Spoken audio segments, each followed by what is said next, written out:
Welcome to Olive Tree Community Spokane. The following recording is from our Boker Shabbat or Sabbath morning teaching.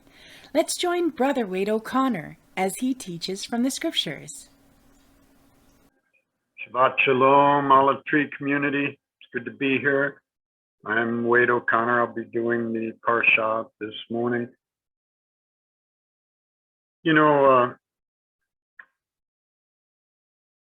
This particular Parasha, we talk about, of course, we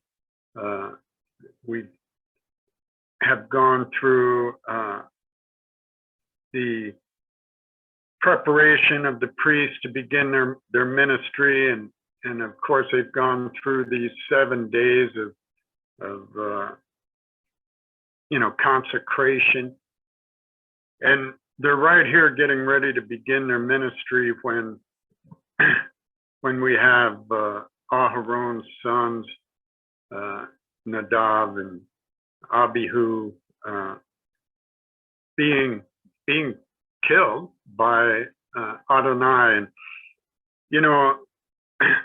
and then following that, of course, we have the laws on kashrut, and it's interesting. There's obviously been a lot of discussion and debate over certainly what the strange fire was and what the issue was with Nadav and Abihu over the years, and of course the focus on kashrut. But I just wanted to bring up a couple of points and then get to Erez's message, which I'm sure will be great. I was reading again a couple of commentaries on this portion, and there's the idea, of course, that Nadav and Abihu had gotten drunk, and hence we have the admonition by Adonai to Aharon immediately following the account that they should not be drinking or taking strong drink before they go into the holy place. But there was this idea that what they were looking to do was to approach God beforehand. So they had gone through these 7 days of consecration.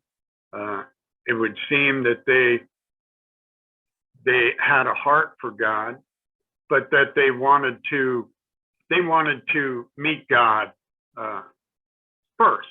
They wanted to have that experience, and the idea that the possibly alcohol allowed them to overcome some inhibition or whatever. But in reading this commentary, it struck me that I see a common human trait. We like to get the cart before the horse. God had established something. God was coming to be with his people. That's what all this was about. They went through all these sacrifices, and then the glory of God was going to be shown to the people, and it was. But apparently, or seemingly, Nadav and Abihu couldn't wait. They wanted to meet God on their own terms. And I was struck by the testimony, and I've been struck by many testimonies, actually, certainly these One for Israel testimonies, that we see people when they finally get to the point of saying, you know what, I have nothing. There's nothing I can bring to this. I am lost.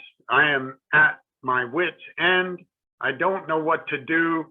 Lord, if you want me, you have to show me something. And then God does. God shows up. God desires to have a relationship with us. I mean, we see this throughout Scripture, starting right in Genesis when God is walking through the Garden of Eden with Adam and Eve every evening.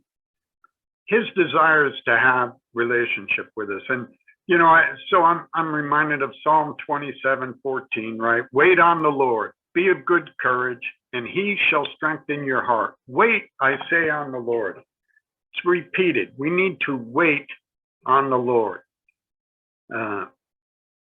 You know, it's tempting often to want to do things for God. And I'm sure most of you have heard, you know, we can't do God's work and God won't do our work. We need to keep those things straight. And then, of course, the holiness idea, you know, being called to be holy, to be set apart. You know, we had read, and it's always interesting how these things come up, but the reading in Matthew chapter 5, calling us to be the light of the world. This is what God is obviously trying to accomplish. You know, he had given his word, the Torah, to the Jewish people so that they might be light to the world. And now we are called to be light to them regarding Messiah. But there's this idea at the end of chapter 5 where Yeshua says, therefore be perfect, just as your Father in heaven is perfect. And that concept of being perfect is one of integrity, where again our thoughts, our words, and our actions all line up. When our thoughts regarding our relationship with God, and our words regarding our relationship with God, and our actions regarding our relationship with God all line up, then we enter into his presence.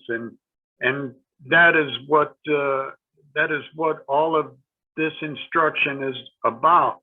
I had seen again in reading this commentary, which was from Chabad, I noticed that at the end of it, it said, the goal of Mashiach will be to fill the world with the awareness of God. And it is exactly what the Rebbes of Chabad have done for the last 300 years to unite the spiritual in the physical. Today, millions of volumes of Chabad teachings called Chassidut are available, and myriads of Chabad houses and Chabad emissaries are bringing the deepest Kabbalistic ideas down to earth, spreading Judaism everywhere. And Mashiach is much closer than we think. In fact, just one more good deed, word, or even thought can tip the scales and reveal Mashiach now. And you know, it struck me that we know that Mashiach is already revealed.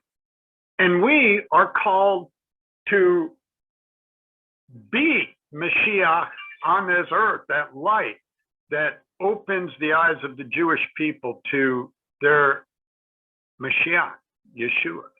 And so, again, we don't want to get the cart before the horse. What we need to do is to do exactly what we were instructed to do, to love God with all our heart, mind, soul, and strength, and to love our neighbor as ourselves. And it is in doing those good deeds, in loving our neighbors, and people seeing that they will realize that the Mashiach has already come, and he is Yeshua, the Yeshua that we talk about. And I just pray that we all do exactly as we're commanded to. Thank you. Thank you for joining us. For more info about Olive Tree Community, visit olivetreecommunityspokane.com. Join us on Messianic Joy Radio via live365.com for 24/7 Messianic music and teaching, or download the Live 365 app and search for Messianic Joy. To help present our videos to new viewers, please like, share, or leave a comment on this video. If you would like to receive regular updates on our videos, please subscribe and use the notification bell. Shabbat Shalom.